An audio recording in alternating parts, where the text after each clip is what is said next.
ಬಾಗೇಪಲ್ಲಿ ಶಾಸಕ ಏನು ಎಸ್.ಎನ್. ಸುಬ್ಬಾರೆಡ್ಡಿ ಅವರ ಚುನಾವಣೆ ಆಯೋಗಕ್ಕೆ ತಪ್ಪು ಮಾಹಿತಿ ನೀಡಿದ್ದಾರೆ ಎಂದು ಒಂದು ಆರೋಪಿಸಿ ಏನು ಹೈಕೋರ್ಟ್ನ ಮೊರೆ ಹೋಗಿದ್ರು. ಈ ಪ್ರಕರಣಕ್ಕೆ ಸಂಬಂಧಪಟ್ಟಂತೆ ಮುನಿರಾಜು ಅವರಿಗೆ ಒಂದು ಯಶಸ್ಸನ್ನು ಸಿಕ್ಕಿದೆ ಅಂತಲೇ ಹೇಳ್ಬೋದು. ಈ ಯಶಸ್ಸನ್ನು ಹೇಗಾಯಿತು, ಯಾವ ವಿಚಾರಕ್ಕೆ ಅರ್ಜಿಯನ್ನು ಸಲ್ಲಿಸಿದ್ರು ಅನ್ನೋ ವಿಚಾರಕ್ಕೆ ಸಂಬಂಧಪಟ್ಟಂತೆ ಮುನಿರಾಜು ಅವರು ಇದ್ದಾರೆ. ನಾನು ಅವರು ಮಾತನಾಡಿಸೋ ಪ್ರಯತ್ನ ಮಾಡ್ತೀನಿ. ಸರ್, ಶಾಸಕರ ವಿರುದ್ಧ ನೀವು ಒಂದು ತಪ್ಪು ಮಾಹಿತಿ, ಆಸ್ತಿಯ ಬಗ್ಗೆ ತಪ್ಪು ಮಾಹಿತಿ ಕೊಟ್ಟಿದ್ದಾರೆ ಅಂತ ಒಂದು ಅರ್ಜಿಯನ್ನು ಕೊಟ್ಟಿದ್ರಿ. ಈಗ ಅದಕ್ಕೆ ಎಲ್ಲ ಒಂದು ನ್ಯಾಯಪೀಠ ಅವರು ಒಂದು ಅರ್ಜಿಯನ್ನು ಪರಿಶೀಲನೆ ಮಾಡಿ ಒಂದು ಆದೇಶವನ್ನು ಹೊರಡಿಸಿದ್ದಾರೆ. ಅವರ ಶಾಸಕ ಸ್ಥಾನವನ್ನು ಅಸಿಂಧುಗೊಳಿಸಬೇಕೆಂತ ಹೇಳಿದ್ದಾರೆ. ಸರ್, ಏನು ಹೇಳ್ತೀವಿ ಸರ್? ಈಗೇನು 2023ರಲ್ಲಿ ಚುನಾವಣೆ ನಂತರ ಅವರು ಏನು ಮಾಡಿರ್ತಕ್ಕಂಥ ಸುಬ್ಬಾರೆಡ್ಡಿಯವರು ಮಾಡಿರ್ತಕ್ಕಂಥ ತಪ್ಪು ಮಾಹಿತಿ ಮತ್ತು ಸರ್ಕಾರಕ್ಕೆ ವಂಚನೆ, ಇದನ್ನೇ ಇಟ್ಕೊಂಡು ನಾವು ನ್ಯಾಯಾಲಯ ಮೊರೆ ಹೋಗಿದ್ವಿ. ಇವತ್ತು ತುಂಬ ಖುಷಿ ಆಗ್ತದೆ. ನ್ಯಾಯಾಲಯ ಇವತ್ತು ತೀರ್ಪನ್ನು ಕೊಟ್ಟಿದೆ. ಅವ್ರನ್ನ ಅಸಿಂಧುಗೊಳಿಸಿ ಇವತ್ತು ಕೋರ್ಟ್ ಆದೇಶ ಹೊರಡಿಸಿದೆ. ತುಂಬ ಖುಷಿ ಆಗ್ತಾಯಿದೆ. ಯಾಕಂದರೆ ಒಬ್ಬ ಯಾರೇ ಆಗಲಿ ಶಾಸಕನಾಗವರು ನಾವೆಲ್ಲ ಸರ್ಕಾರಕ್ಕೆ ಯಾವುದೇ ವಂಚನೆ ಮಾಡಿರ್ಬೋದು ಮತ್ತು ಜನತೆಗೆ ಯಾವುದು ತಪ್ಪು ಮಾಹಿತಿ ಕೊಡಬೇಕು, ಅಪ್ಡೇಟ್ ಹಾಕೋದೇ ಅದಕ್ಕೆ. ಇವತ್ತು ಅದನ್ನೆಲ್ಲ ಕೂಡ ಸಂಪೂರ್ಣವಾಗಿ ಅವರು ವಿಫಲರಾಗಿರೋದಕ್ಕೆ ಕೋರ್ಟಲ್ಲಿ ಅವರೇ ತಾನಾಗಿ ಒಪ್ಕೊಂಡಿರೋದಕ್ಕೆ ಅದು ಕೋರ್ಟು ಇವತ್ತು ನ್ಯಾಯಾಧೀಶರು ಇವತ್ತು ಆದೇಶ ಹೊರಡಿಸಿದ್ದಾರೆ. ಇವಾಗ ನೀವು ಚುನಾವಣೆ ಆಯೋಗಕ್ಕೆ ಒಂದು ತಪ್ಪು ಮಾಹಿತಿ ನೀಡಿದ್ದಾರೆ ಅಂತ ಒಂದು ಅರ್ಜಿ ಹಾಕಿದ್ರಿ. ಎಷ್ಟು ಒಂದು ಆಸ್ತಿಯ ಒಂದು ಮರೆಮಾಚಿದ್ರು, ಎಷ್ಟು ಆಸ್ತಿಯನ್ನು ಮಾಹಿತಿಯನ್ನು ಕೊಟ್ಟಿರಲಿಲ್ಲ ಸರ್? ಸುಮಾರು ಅವರು 100 ಎಕರೆ ಇವತ್ತೇನು ಬಾಗೇಪಲ್ಲಿಲಿ 1000 ಎಕರೆ ಮಾಡಿದ್ದಾರೆ. ಅವರೆಲ್ಲ ಕಬಳಿಕೆ ಮಾಡಿಕೊಂಡು ಬೇನಾಮಿ ಆಸ್ತಿಗಳು ಮಾಡ್ಕೊಂಡು ಇಟ್ಕೊಂಡಿದ್ರು. ಆದರೂ ಸಹ ಅವ್ರು ಹಾಕಿರ್ತಕ್ಕಂಥ ಅಪ್ಡೇಟಲ್ಲೇ ನಾವು ಎತ್ಕೊಂಡಾಗ ಅವರು 9ಕ್ಕಿಂತ ಹೆಚ್ಚು ಅವ್ರ ಹೆಸರಲ್ಲಿ GST ನಂಬರ್ಗಳಿತ್ತು. ಬಗನಿ ಬಾರ್ ಆ್ಯಂಡ್ ರೆಸ್ಟೋರೆಂಟ್ಗಳು ಅನೇಕ ಇತ್ತು ಬೆಂಗಳೂರಲ್ಲಿ. ಅವರು ಅದನ್ನು ಕೂಡ ಒಂದೇ GST ನಂಬರ್ ಹಾಕಿದ್ರು ಅಪ್ಡೇಟಲ್ಲಿ.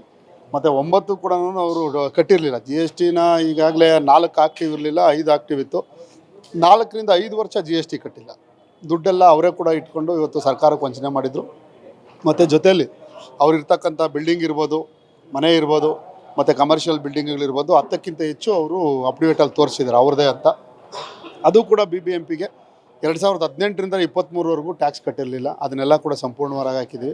ಮತ್ತು ಕನ್ವರ್ಷನ್ ಜಮೀನು ಆಗಿರ್ತಕ್ಕಂಥದ್ದು ಅಗ್ರಿಕಲ್ಚರ್ ಲ್ಯಾಂಡು ಅಂತ ಹಾಕಿದ್ರು. ಮತ್ತು ಸುಮಾರು ಎಕರೆಗಳು ಬಿಟ್ಟು ಹಾಕಿದ್ರು, ಅದನ್ನೆಲ್ಲ ಕೂಡ ಹಾಕಿದ್ವಿ. ಮತ್ತು ಸಾಲ ಕೊಟ್ಟಿರೋದನ್ನು ಕೂಡ ಅವ್ರು ತಗೊಂಡಿರೋರು ತೋರಿಸಿದ್ರು. MLA ರಂಗನಾಥ್ ಅವರು ಮತ್ತು ವೈ ನಾರಾಯಣ ಸ್ವಾಮಿ ಅವರು MLC ಅವರು, ಇವರು ತೋರಿಸಿರಲಿಲ್ಲ. ಅವ್ರ ಹೆಂಡತಿ ಹೆಸರಲ್ಲಿ ಕಂಪ್ನಿ ಒಂದಿತ್ತು, ಅದನ್ನು ಕೂಡ ತೋರಿಸಿರಲಿಲ್ಲ. ಮತ್ತು ಮಗಳ ಹೆಸರಲ್ಲಿ ಜಮೀನುಗಳಿತ್ತು, ತೋರಿಸಿರಲಿಲ್ಲ. ಸರ್, ಇಷ್ಟೆಲ್ಲ ಆಸ್ತಿ ಅವರು ತೋರಿಸಿಲ್ಲ ಅಂದರೆ ಇದು ಹಿಂದಿನ ಉದ್ದೇಶ ಏನಿತ್ತು ಸರ್ ಅವ್ರದ್ದು? ಅಲ್ಲಿ ಯಾರು ಕೇಳೋರಿಲ್ಲ, ಹೇಳೋರಿಲ್ಲ. ಇನ್ನು 1000 ಕೋಟಿ ಇಷ್ಟೊಂದು ಎಲ್ಲಿಂದ ಬಂತು, ಜನ ಕ್ವಶನ್ ಮಾಡ್ತಾರೆ ಅಂತ ಹೇಳ್ಬಿಟ್ಟು ಕೆಲವೆಲ್ಲ ಬಿಟ್ಬಿಟ್ಟು ಮಾಡಿದರು. ಮತ್ತು ಸರ್ಕಾರಕ್ಕೆ ವಂಚನೆ ಮಾಡಿರೋ ದುಡ್ಡನ್ನು ನನಗೆ ಉಳಿಯುತ್ತೆ ಅಂತ ಮಾಡಿದರು. ಅವ್ರಿಗೆಲ್ಲ ರೂಢಿ ಇದೆ. GSTಗಳು ಕಟ್ಟಿದಿರ ಅಧಿಕಾರಿಗಳ ಹತ್ರ ಅಡ್ಜಸ್ಟ್ಮೆಂಟ್ ಮಾಡಿಕೊಂಡು ಈಗಾಗಲೇ ಆರ್ಡರ್ಗಳು ಮಾಡ್ಕೊಂಡಿರೋ ನಿದರ್ಶನಗಳಿದೆ. ಸೀಸ್ ಆಗಿತ್ತಂತೆ ಅವರೆಲ್ಲ ಕಂಪ್ನಿ, ಅವರೆಲ್ಲ ಬಾರ್ಗಳು ಕೂಡ ಅನೇಕ ಸೀಸ್ ಆಗಿತ್ತಂತೆ. ಅಂಥ ಟೈಮಲ್ಲಿ ಆರ್ಡರ್ ಮಾಡಿಕೊಂಡು ಸ್ವಲ್ಪ ಕೊಟ್ಟು ಆರ್ಡರ್ ಮಾಡಿಸ್ಕೊಂಡು ಬಂದಿದ್ದು ಕೂಡ ಇದೆ ಅವತ್ತು. ಅದೇ ರೀತಿ ಮಾಡೋಣ, ಯಾಕೆ ಕಟ್ಟಬೇಕು ನಾವು ಸರ್ಕಾರಕ್ಕೆ ಅಂತೇಳ್ಬಿಟ್ಟು ಇದ್ದರು. ನಾನು ಚುನಾವಣೆ ಕೇಸ್ ಹಾಕಿದ ನಂತರ ಒಂದು 2-3 ದಿನಕ್ಕೆ ತಗೊಂಡೋಗಿ ಎಷ್ಟು ಕಟ್ಟಬೇಕು ಅಷ್ಟು ಕಟ್ಬಿಟ್ಟಿದ್ರು. ಅವರೇ ಸಿಕ್ಕಾಕೊಂಡ್ರು ಕಟ್ಟಿರೋದನ್ನೆಲ್ಲ. ಉದ್ಯಮಿಗಳಾಗಿರಲಿ, ಒಂದು ಜನಸಾಮಾನ್ಯರಾಗಿರಲಿ, ಒಂದು ಆಸ್ತಿ ತೆರಿಗೆಯನ್ನು ಕಟ್ಟಬೇಕು, ನಿಮ್ಮ ಆಸ್ತಿ ಏನೇನಿದೆ ಸರ್ಕಾರಕ್ಕೆ ತಿಳಿಸ್ಬೇಕು ಅಂತ ಹೇಳ್ತಾರೆ. ಜನಪ್ರತಿನಿಧಿಗಳೇ ಒಂದು ನಿಯಮಗಳನ್ನು ಮಾಡ್ತಾರೆ ಸರ್. ಎಲ್ಲ ಒಂದು ಕಡೆ ಜನಪ್ರತಿನಿಧಿಗಳೇ ಈ ರೀತಿ ಮಾಡಿದ್ರೆ ಜನಸಾಮಾನ್ಯರ ಒಂದು ಮೈಂಡ್ ಸೆಟ್ಟಲ್ಲಿ ಹೇಗಾಗುತ್ತೆ ಸರ್ ಇದು? ಅದಕ್ಕೆ ಅಲ್ವಾ ಈಗ ಹೇಳ್ತಾರೆ ಇದು. ಇವತ್ತು ಜನಸಾಮಾನ್ಯರ ಮನಸ್ಸಲ್ಲಿ ಜನಪ್ರತಿನಿಧಿಗಳು ಕಟ್ಟಿಲ್ಲ ಅಂದ್ರೂ ಕೇಳಲ್ಲ, ನಾವು ಕಟ್ಟಿಲ್ಲ ಅಂದ್ರೆ ನಮ್ಮ ಮೇಲೆ ಆಕ್ಷನ್ ತಗೋತಾರೆ ಅಂತ ಜನರ ಮನಸ್ಸಲ್ಲಿತ್ತು. ಇವತ್ತು ಜನಪ್ರತಿನಿಧಿಗಳು ಕಟ್ಟಿಲ್ಲ ಅಂದ್ರೂ ಇದೇ ರೀತಿ ವಜಾ ಆಗ್ತಾರೆ, ಅವ್ರಿಗೂ ಕೂಡ ಪನಿಷ್ಮೆಂಟ್ ಇದೆ ಅಂತ ಇವತ್ತು ನ್ಯಾಯಾಧೀಶರು ತೋರಿಸಿದ್ದಾರೆ. ಆದ್ದರಿಂದ ಇವತ್ತು ಜನಕ್ಕೆ ಗೊತ್ತಾಗ್ತಾ ಇದೆ, ತಪ್ಪು ಮಾಡಿದ್ರೆ ಯಾರಾದರೂ ತಪ್ಪೇ, ನಾವು ಯಾರೂ ತಪ್ಪು ಮಾಡಬಾರ್ದು ಅಂತ ಜನಪ್ರತಿನಿಧಿಗಳು ಇಂತಿಗೆ ಡಿಸೈಡ್ ಮಾಡ್ತಾರೆ. ಸರಿ, ಈ ಆಸ್ತಿಯನ್ನು ಏನು ತೋರಿಸಿರಲಿಲ್ಲ, ಇದರಲ್ಲಿ ಯಾರ್ಯಾರು ಶಾಮೀಲಾಗಿರ್ಬೋದು ಸರ್? ಇವರಿಗೆ ಬಿಟ್ಟು, ಶಾಸಕರಿಗೆ ಬಿಟ್ಟು ಅಲ್ಲ, ಇವರು ಬೇನಾಮಿಗಳು, ಅವರು ಬಾಮಾಯಿದ್ರು ಇರ್ಬೋದು, ಅವ್ರ ಹೆಂಡತಿ ಸಂಬಂಧದವ್ರು ಇರ್ಬೋದು, ಅವ್ರ ಮಗಳ ಸಂಬಂಧದವ್ರು ಇರ್ಬೋದು, ಅನೇಕರು, ಅವ್ರ ಅಳಿಯ ಇರ್ಬೋದು, ಅನೇಕರ ಆಸ್ತಿಗಳು ಅವರೆಲ್ಲ ಅಲ್ಲೆಲ್ಲ ಶಾಮೀಲಾಗಿದ್ದರೆ ಇವ್ರ ಹೆಸರಲ್ಲಿರೋದು ಮಾತ್ರ ಇದು. ಅವ್ರ ಹೆಸರಲ್ಲಿ ಅನೇಕ ಇರತಕ್ಕಂಥದ್ದು ಬಾಗೇಪಲ್ಲಿ, ಇಲ್ಲಿ ಜಾಹೀರ ಅಲ್ಲೆಲ್ಲ ಜನಕ್ಕೆ ಗೊತ್ತು. ಅವ್ರು ಮಾಡಿರ್ತಕ್ಕಂಥ ಏನು ಜನಕ್ಕೆ ಮೋಸ ಮಾಡಿರ್ತಕ್ಕಂಥದ್ದು ಅದು ಇವತ್ತು ಎಳೆಯಾಗಿ ಎಲ್ಲ ಬಿಟ್ಕೊಡ್ತಾ ಇದೆ. ಇಷ್ಟು ಆಸ್ತಿಯನ್ನು ಗೊತ್ತಾಗಿದೆ, ಇದ್ರ ಹಿಂದೆ ಇನ್ನೂ ಎಷ್ಟು ಆಸ್ತಿ ಇರ್ಬೋದು ಸರ್? ಈಗ ಹೇಳಿದ್ನಲ್ಲ, 1000ಕ್ಕಿಂತ ಹೆಚ್ಚು ಎಕರೆ ಮಾಡಿದ್ದಾರೆ. 500 ಎಕರೆಗಂತೂ ಕಮ್ಮಿ ಇಲ್ಲ ಬಾಗೇಪಲ್ಲಿ ಲೂಟಿ ಹೊಡೆದಿರೋದು. ಇವತ್ತು ಅಲ್ಲಿ ಏನು ಬಾಗೇಪಲ್ಲಿಲಿ ಗೋಮಾಳ ಅನ್ನೋದನ್ನೇ ಪಾಪ ಎಲ್ಲರಿಗೂ ಗ್ರ್ಯಾಂಟ್ಗಳು ಮಾಡಿಸಿ, ಅವ್ರಿಗೆ ಮಾಡಿಸಿದ್ದೀನಿ ಇವ್ರಿಗೆ ಮಾಡಿಸಿದ್ದೀನಿ ಅಂತ ಅವ್ರು ಬೇಕಾದವ್ರಿಗೆ ಮಾಡಿಸಿ, ಅವರು ಬಾಮಾಯಿನ ಹೆಸರಿಗೆ, ಅವ್ರ ಹೆಂಡತಿ ಹೆಸರಿಗೆ, ಅವ್ರ ಮಕ್ಕಳ ಹೆಸರಿಗೆ ಅವರೇ ಮಾಡ್ಕೊಂಡಿರೋ ನಿದರ್ಶನಗಳು ಶೇಲ್ಡಿಡ್ಗಳೇ ಇದ್ದಾವೆ.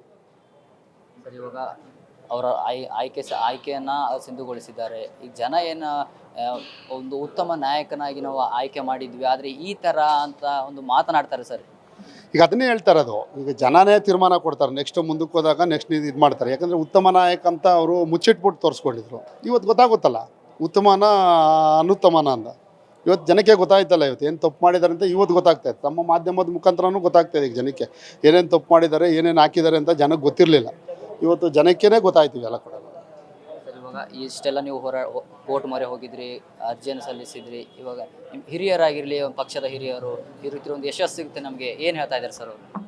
ಸರ್, ಈಗ ನಮ್ಮ ರಾಜ್ಯಾಧ್ಯಕ್ಷರು ಈಗಾಗಲೇ ಕರೆ ಮಾಡಿ ಒಂದು ಶುಭಾಶಯ ಕೂಡ ತಿಳಿಸ್ರು. ಯಾಕಂದರೆ ಒಳ್ಳೆ ಕಂಗ್ರ್ಯಾಚುಲೇಷನ್, ಒಳ್ಳೆ ಹೋರಾಟ ಮಾಡಿದ್ಯಾ, ಒಳ್ಳೆ ಫಲಿತಾಂಶ ಬಂದಿದೆ, ಮುಂದೆ ಅದನ್ನು ಯಾವ ರೀತಿ ಇದು ಮಾಡಬೇಕು ಅದನ್ನೆಲ್ಲ ನೋಡಿಕೊಂಡು ಮಾಡು ಅಂತೇಳ್ಬಿಟ್ಟು ಈಗಾಗಲೇ ಕರೆ ಮಾಡಿ ಕೂಡ ಮಾತಾಡಿದ್ದಾರೆ. ಅನೇಕ ಜನ ನಮ್ಮ ಶಾಸಕರು ವಿಶ್ವನಾಥ್ ಅವರು ಇರ್ಬೋದು, ನಮ್ಮ ರವಿಕುಮಾರ್ MLC ಅವರು ಇರ್ಬೋದು, ಅನೇಕರು ಮಾಡ್ತಾನೆ ಇದ್ದಾರೆ. ಈಗ ನನ್ನ ಮಾಧ್ಯಮದಲ್ಲಿ ಇಂಟ್ರ್ಯೂ ಕೊಡ್ತಾ ಇದ್ದೀನಿ, ಫೋನುಗಳು ಬರ್ತಾನೆ ಇದೆ, ಮಾತಾಡೋಕ್ಕಾಗ್ತಾಯಿಲ್ಲ. ಎಲ್ಲರ ಜೊತೆ ಮಾತಾಡಿ ನಾನು ಅದನ್ನೆಲ್ಲ ಕೂಡ ನಾನು ಈ ಒಂದು ಖುಷಿನ ಹಂಚ್ಕೋತೀನಿ. ಕೊನೆ ಪ್ರಶ್ನೆ, ಈ ಒಂದು ಯಶಸ್ಸು ಸಿಕ್ಕಿದ್ದು ನಿಮ್ಮ ಕ್ಷೇತ್ರದಲ್ಲಿ ಒಂದು ಸಂಭ್ರಮ ಮನೆ ಸರ್?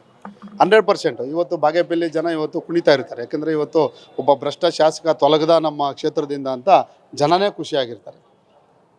ಇದಾಗಿತ್ತು ಮುನಿರಾಜು ಅವರ ಮಾತು. ಏನು ನಾವು ಕಷ್ಟಪಟ್ಟು ಕೋರ್ಟ್ ಮೊರೆ ಹೋಗಿದ್ವಿ, ಕೊನೆಗೂ ನಮಗೆ ಯಶಸ್ಸು ಸಿಕ್ಕಿದೆ. ಜೊತೆಗೆ ಏನು ಪಕ್ಷದ ಹಿರಿಯರಾಗಿರಲಿ ನಮಗೆ ಅಭಿನಂದನೆ ಸಿಕ್ಕಿದ್ದಾರೆ. ಜೊತೆಗೆ ನಮ್ಮ ಕ್ಷೇತ್ರ ಇರುತ್ತೆ ಅಲ್ಲಿ ನಮ್ಮ ಕಾರ್ಯಕರ್ತರಾಗಿರಲಿ ಸಂಭ್ರಮದಲ್ಲಿ ಇದ್ದಾರೆ ಅಂತ ಹೇಳ್ತಾ ಇದ್ದಾರೆ. ಕ್ಯಾಮ್ರಾ ಪರ್ಸನ್ ರೂಪೇಶ್ ಜೊತೆ ನಾನು Sangamesh Mitre, guarantee news, Bengaluru. Guarantee news, ಸುದ್ದಿ ಖಚಿತ, ನ್ಯಾಯ ನಿಶ್ಚಿತ.